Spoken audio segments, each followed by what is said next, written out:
Hello everyone. आज हम पढ़ेंगे माइटोकॉन्ड्रिया। माइटोकॉन्ड्रिया क्या होता है? तो ये एक सेल ऑर्गेनेल्स है। Mitochondria double layer cell organelles है। और माइटोकॉन्ड्रिया क्या होती है? कोशिका में जितने भी कोशिकीय श्वसन होते हैं, कोशिका क्या करती है, हमारे बॉडी में बहुत सारी कोशिका है, तो वो क्या करती है, सांस श्वसन क्रिया करती है। तो कोशिका में जो श्वसन क्रिया होती है वो माइटोकॉन्ड्रिया के द्वारा ही होता है। ठीक है, कोशिकीय श्वसन क्रिया किसके द्वारा होता है?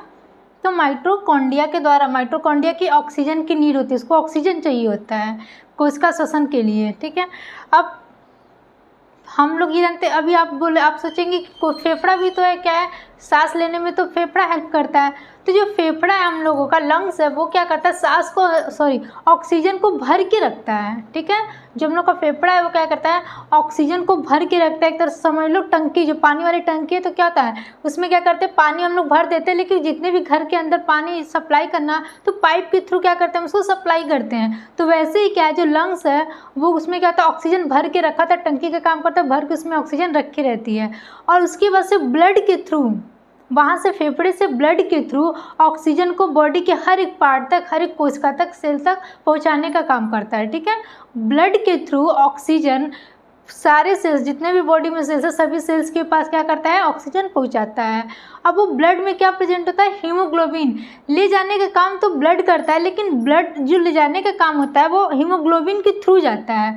भले ही वो लेके जा रहा है ब्लड, लेकिन ब्लड में प्रेजेंट होता है हीमोग्लोबिन। हीमोग्लोबिन ही क्या करता है, उस ऑक्सीजन को लेके जाता है और सेल्स के पास क्या करता है, ट्रांसफ़र कर देता है।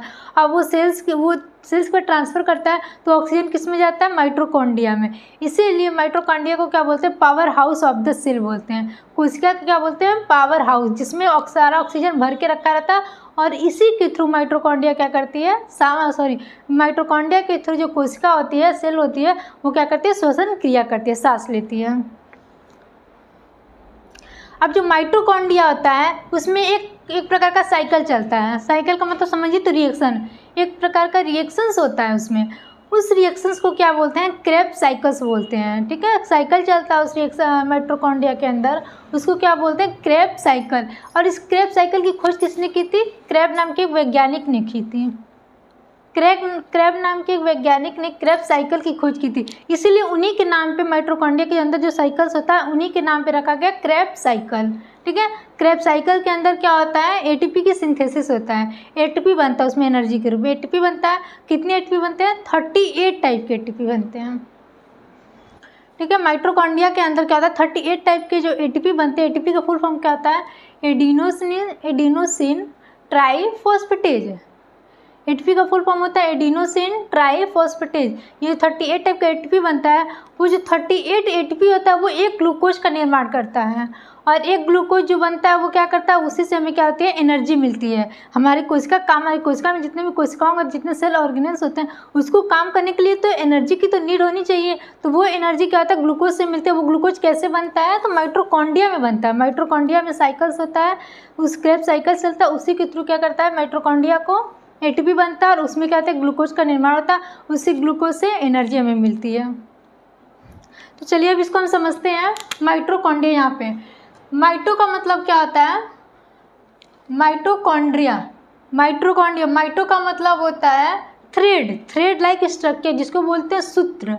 और कॉन्ड्रिया मीन्स क्या होता है, ग्रेन्यूल्स, मतलब कड़िका। एक सूत्र लाइक एक धागे नुमा स्ट्रक्चर होता है, उसी को माइटोकॉन्ड्रिया कैसा होता है, एक धागे लाइक स्ट्रक्चर होता है। इसको हिंदी में बोलते हैं इसलिए सूत्र कड़िका, धागे लाइक स्ट्रक्चर होता है, बहुत पतला धागा लाइक स्ट्रक्चर होता है, उसी को माइटोकॉन्ड्रिया कहते हैं। माइटोकॉन्ड्रिया कैसा होता है, very small and mighty structure. Mitochondria का स्ट्रक्चर कैसा है, बहुत ही ज़्यादा स्मॉल है, बहुत छोटा है, और बहुत ही ज़्यादा क्या है, माइटी स्ट्रक्चर होता है, मतलब बहुत ही ज़्यादा ये माइटोकॉन्ड्रिया शक्तिशाली होते हैं। इसमें बहुत से ज़्यादा ऑक्सीजन भर के इसमें पड़े हुए होते हैं, बहुत ज़्यादा शक्तिशाली होते हैं। It's almost found in all living organisms. जो माइटोकॉन्ड्रिया होते हैं वो सभी ऑर्गेनिज्म, जितने भी लिविंग ऑर्गेनिजम्स होते हैं, सब में माइटोकॉन्ड्रिया प्रेजेंट होते हैं, हर एक लिविंग ऑर्गेनिजम्स में। Etch mitochondria is a double membrane bound structures. क्या जो माइटोकॉन्ड्रिया होता है, अभी मैंने आपको बताया माइटोकॉन्ड्रिया होते हैं, उसमें कितने लिए, तो डबल मेम्ब्रेन होते हैं। ठीक है, उसमें डबल मेम्ब्रेन होता है, एक होता है आउटर मेम्ब्रेन, और जो दूसरा मेम्ब्रेन होता है उसको क्या बोलते हैं, इनर मेम्ब्रेन से। ठीक है। कितने मेंबर्स होते हैं? डबल मेम्ब्रेन मतलब द्विपरत। डबल मेम्ब्रेन को हिंदी में बोलते हैं द्विपरत। इसमें दो परत से बना होता है, दो परत से बनाता है। फर्स्ट परत को क्या बोलते हैं? जो सबसे ऊपरी परत होता है उसको बोलते हैं आउटर मेम्ब्रेन, ऊपरी परत। और ठीक है, और जो दूसरी परत होती है उसको क्या बोलते हैं? Inner membrane. हिंदी में बोलेंगे निचली सतह। ठीक है। आउटर मेम्ब्रेन आपका कैसा होता है? तो स्मूथ होता है। आउटर मेम्ब्रेन बहुत ही ज़्यादा स्मूथ होता है। और जो इनर मेम्ब्रेन होता है वो कैसा होता है? Deeply folded. वो क्या होता है? इनर मेम्ब्रेन, अंदर का जो मेम्ब्रेन होता है बहुत ज़्यादा फोल्डेड होता है, अंदर ही ऐसे फोल्डेड टाइप का रहता है। तो यहाँ पे स्ट्रक्चर में दिया गया है। ठीक है, यहाँ स्ट्रक्चर में मैंने दिखा रहा है कि जो आउटर मेम्ब्रेन्स है और ये अंदर का जो ऐसे राउंड राउंड शेप में है, तो ये क्या होगा? फोल्डेड होता है। वो इसमें लिखा है इनर मेम्ब्रेन कैसा? Deeply folded in the form of a cristae. कह रहा है एक क्रिस्टी के रूप में बहुत ही अंदर तक क्या होता है? धंसा होता है, और फोल्ड के रूप में होता है, अंदर तक धंसे हुए रूप में और फोल्डेड के रूप में होता है, क्रिस्टी होता है। ये क्रिस्टी क्या करता है? स्पेस प्रोवाइड करता है। माइटोकॉन्ड्रिया के अंदर ही क्या होता है? एनर्जी प्रोडक्शन का काम चलता है, प्रोटीन सिंथेसिस होती है। माइटोकॉन्ड्रिया के अंदर ही क्या होता है आपका? माइटोकॉन्ड्रिया के अंदर एनर्जी का प्रोडक्शंस होता है। तो जो इनर मेम्ब्रेन होता है वो क्या क्रिस्टी के रूप में क्या होता है? बहुत ही धंसा हुआ मुड़ा मुड़ा टाइप का फोल्डेड लाइक स्ट्रक्चर होता है। और वो जो फोल्डेड स्ट्रक्चर होता है वही क्या करता है? उसमें स्पेस प्रोवाइड करता है। ठीक है, उसमें स्पेस प्रोवाइड करता है जिसमें एनर्जी प्रोडक्शन हो सके। तो लिखा है which provide deeply folded in the form of a cristae which provide more surface area for produce energy. जो क्या करता है? एनर्जी प्रोड्यूस के लिए क्या करता है? सरफेस प्रोवाइड करता है वो क्रिस्टी। और वो किस लिए? वो एनर्जी किस रूप में होता है? तो इन the form of ATP. ATP के फॉर्म में वो एनर्जी होता है। ठीक है, एनर्जी कैसा होता है? एटीपी के फॉर्म में। और एटीपी का फुल फॉर्म क्या होता है? एडिनोसिन ट्राईफॉस्फेटेज, जिसमें 38 एटीपी होता है। और वो 38 एटीपी मिलकर क्या करता है? एक ग्लूकोज बनाता है। और एक ग्लूकोज क्या करता है? जिससे हमें उस ग्लूकोज से एनर्जी मिलती है। इसीलिए इसको क्या बोलते हैं? Powerhouse of the cells. Powerhouse of the cell मतलब कोशिका का पावर हाउस बोलते हैं। क्यों? क्योंकि इसके अंदर एनर्जी का प्रोडक्शन हो रहा है माइटोकॉन्ड्रिया के अंदर। Mitochondria possess single circular DNA molecules. Mitochondria के अंदर, माइटोकॉन्ड्रिया के पास अपना खुद का डीएनए होता है। ठीक है, इसके पास खुद का डीएनए होता है। उसको क्या करता है? उसको सिंथेसिस करता है। तो माइटोकॉन्ड्रिया के पास क्या होता है? अपना खुद का डीएनए होता है जो क्या करता है? प्रोटीन्स बनाता है, खुद से प्रोटीन्स बनाता है। उसका अपना डीएनए होता है माइटोकॉन्ड्रिया का। अब माइटोकॉन्ड्रिया आपको समझ में आ गया। नेक्स्ट हम क्या पढ़ेंगे? प्लास्टिड। ये भी क्या है? प्लास्टिड सेल ऑर्गेनेल्स है, सेल के अंदर पाया जाने वाला ऑर्गेनेल्स है। प्लास्टिड्स को हिंदी में क्या बोलते हैं? लवक। क्या बोलते हैं? लवक। Plastid double membrane bound cell organelles found in plants and euglenoids. जो प्लास्टिड होता है वो ज़्यादातर सिर्फ और सिर्फ प्लांट्स में पाया जाता है, और कुछ प्लांट्स की तरफ दिखने वाले यूग्लिना में भी पाया जाता है। कुछ प्लांट की तरह दिखने वाले जो होते हैं मतलब एक तरह से समझ लो वो भी जीव यानी कि प्लांट की तरह जो दिखते हैं उसमें पाया जाता है। इसको बोलते हैं यूग्लिनोइड्स। क्या बोलते हैं? यूग्लिनोइड्स। और सिर्फ ये प्लांट्स में पाया जाता है। इसकी 3 कैटेगरी होती है। ये क्या करता है? प्लास्टिड का क्या काम है? तो प्लास्टिड क्या करता है? कलर प्रोवाइड करता है। प्लांट्स को क्या करता है? कलर प्रोवाइड करता है। इस प्लास्टिड्स के कारण ही प्लांट्स को कलर होता है, जिसमें वो ग्रीन कलर दिखाई देता है। उसमें जो प्लांट्स में जो फ्रूट्स होते हैं, फ्रूट्स रेड कलर का होता है, कुछ येलो कलर का होता है। तो ये प्लास्टिड के कारण ही प्लांट्स में क्या होता है? कलर मिलता है। इसको कलर के आधार पे, कलर पिगमेंट के आधार पे इसको 3 कैटेगरी में रखा गया है।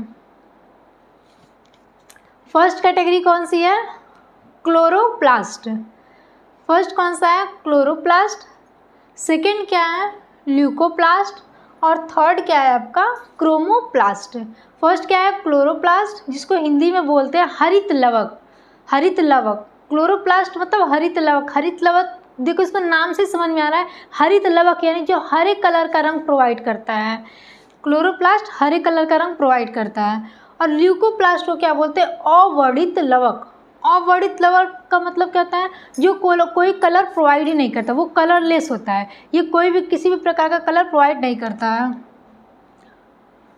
आगे बात समझ में। अब नेक्स्ट थर्ड क्या है आपका? क्रोमोप्लास्ट। क्रोमोप्लास्ट को हिंदी में क्या कहते हैं? सर यहाँ पे हिंदी नहीं लिखे, वर्णित लवक बोलते हैं। क्रोमोप्लास्ट को क्या बोलते हैं? वर्णित लवक।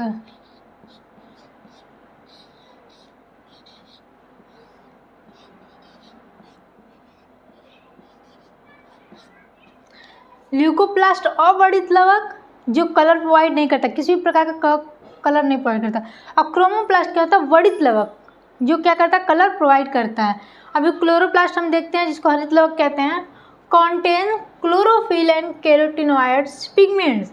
क्लोरोप्लास्ट कौन सा पिगमेंट कॉन्टेन करता है, तो क्लोरोफिल और कैरोटीनॉइड्स, ये दो प्रकार के पिगमेंट्स को क्या करते हैं, कॉन्टेन करते हैं। क्लोरोप्लास्ट क्या करता है, ये जो फूड बनाता है फोटोसिंथेसिस के द्वारा बनाता है।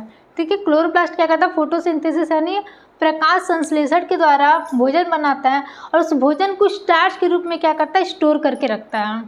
ठीक है, इसीलिए इसी के कारण क्या होता है, पौधों में हरे रंग कलर होते हैं। तो क्लोरोप्लास्ट क्या करता है, अपना भोजन बनाता है। भोजन किसके द्वारा बनता है, प्रकाश संश्लेषण के द्वारा बनाता है और उसके बाद से क्या करता है, उसको स्टार्च के रूप में क्या करता है, उसको सेव करके स्टोर करके रखता है। ये यहाँ पे लिखा है, chloroplast makes food by photosynthesis and stored food as starch. Starch के रूप में फूड को क्या करता है, स्टोर करके रखता है। स्टार्च एक समझ लो बहुत ही अच्छा है। स्टार्च क्या करता है, फूड को क्या करता है, डाइजेस्ट करने में बहुत ही ज़्यादा हेल्पफुल होता है। स्टार्च हम आराम से डाइजेस्ट कर सकते हैं, आसानी से डाइजेस्ट कर सकते हैं। जैसे स्टार्च आपका किस में मिलता है,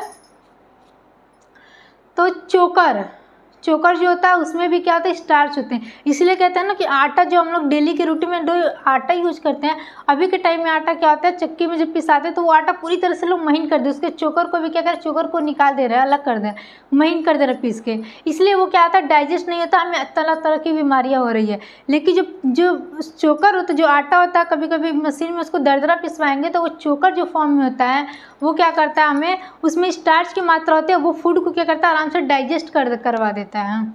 नेक्स्ट हम क्या देखेंगे, ल्यूकोप्लास्ट, अवर्णित लवक। Leucoplast is colourless plastids store of food in roots starch. क्या कह रहे हैं, जो ल्यूकोप्लास्ट वो कलरलेस होता है, इसमें कोई कलर नहीं होती है। ये क्या करता है, फूड बनाता है, लेकिन फूड को किस में स्टोर कर, स्टार्च के रूप में स्टोर करता है। लेकिन ये फूड को स्टार्च के रूप में प्लांट्स के जड़ में स्टोर करता है, रूट में स्टार्च के रूप में क्या करता है, उसको जड़ में क्या करता है, स्टोर करके रखता है। जैसे पोटैटो हो गया, पोटैटो में क्या होता है, कार्बोहाइड्रेट्स, स्टार्च कार्बोहाइड्रेट्स पाए जाते हैं, वो भी एक स्टार्च है, कार्बोहाइड्रेट। तो क्या जो पोटैटो आपका आलू है वो तो रूट्स ही है ना, प्लांट्स का रूट्स है, उस रूट्स को हम लोग खाते हैं, तो उसमें क्या करता है, स्टोर करके रखता है स्टार्च के रूप में। अब जैसे और किसमें स्टार्च पाए जाते हैं, तो आप समझ लो एक तरह से कैप्सूल, जो मेडिसिन हम लोग खाते हैं कैप्सूल होता है, जो कैप्सूल होता है वो भी स्टार्च का बना होता है। ठीक है, वो स्टार्च का बना होता है, जिसको हम लोग खाते हैं तो क्या करता है, वो डाइजेस्ट हो जाता है। तो स्टार्च को क्या होता है, डाइजेस्ट करने के लिए, पचाने के लिए टाइलिन नामक एंजाइम की नीड होती है। टाइलिन एंजाइम से क्या होता है, स्टार्च आराम से डाइजेस्ट हो जाता है। तो हमारा जो सलाइवा है, जो हमारा थूक है, उसमें क्या होता है, टाइलिन एंजाइम पाया जाता है, जिसके कारण जैसे ही हम टंग पे कैप्सूल रखते हैं तो क्या होता है, वो आराम से गल जाता है तुरंत ही। उसको पानी में वैसे कैप्सूल डालेंगे तो वो नहीं गलेगा, क्योंकि उसमें टाइलिन एंजाइम नहीं पाए जाते। स्टार्च को गलाने के लिए टाइलिन एंजाइम की नीड होती है, जिससे क्या कहते हैं, स्टार्च आराम से डाइजेस्ट होता है, गल जाता है। तो इसलिए हम टंग पे रखते हैं या फिर खा लेते हैं तो क्या निगल जाते हैं, तो उससे क्या होता है, वो एंजाइम से मिल करके और उसको स्टोर क्या करते हैं, उसको डाइजेस्ट कर जाता है।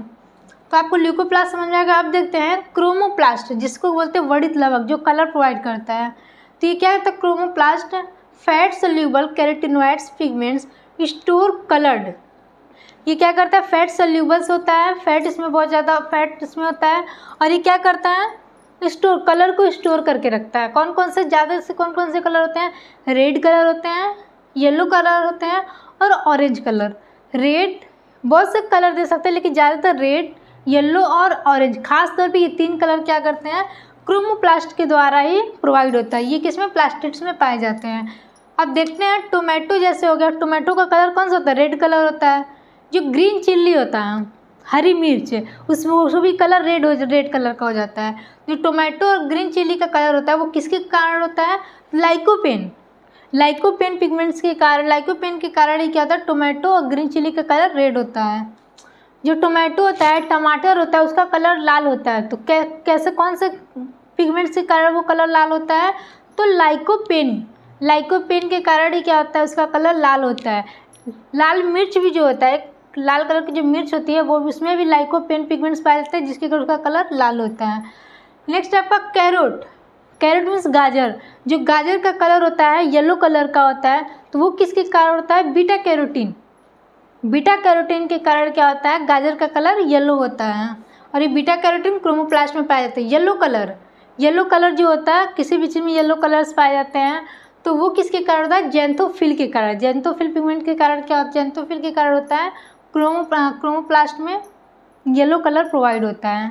ठीक है, तो आपको प्लास्टिड समझ में आई होप आ गया। अच्छा हुआ कि हम लोगों की बॉडी के अंदर क्रोमोप्लास्ट, ये प्लास्टिड नहीं प्रेजेंट होते हैं, वरना क्या होता है, हम लोग का भी कलर रंग बिरंगा होता, तो नहीं पाया जाता है। हम लोग के अंदर सिर्फ क्या होता है, मेलानिन पिगमेंट्स पाया जाता है, वो भी हमारी बॉडी में नहीं, हमारे स्किन में पाया जाता है। अगर स्किन को हटा दो तो हमारी बॉडी, स्किन के अंदर जिस सबका भी पार्ट एक जैसा होता है, सबका कलर एक जैसा होगा, लेकिन जो हमारी स्किन होती है, स्किन में क्या होता है, मेलानिन पिगमेंट्स पाया जाता है, जिसके कारण हमारे कलर का, हमारे मतलब त्वचा कैसी होती है, श्वेत रंग की होती है। कलर्स मेलानिन पिगमेंट्स के कारण होती हैं। बाकी प्लांट्स में क्या होता है, क्रोमोप्लास्ट के कारण इसको अलग अलग कलर होता है। ठीक है, प्लास्टिड में हो गया, आपको समझ में आ गया।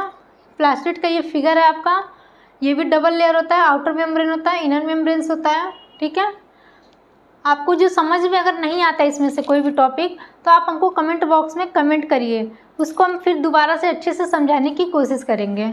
ठीक है, थैंक यू।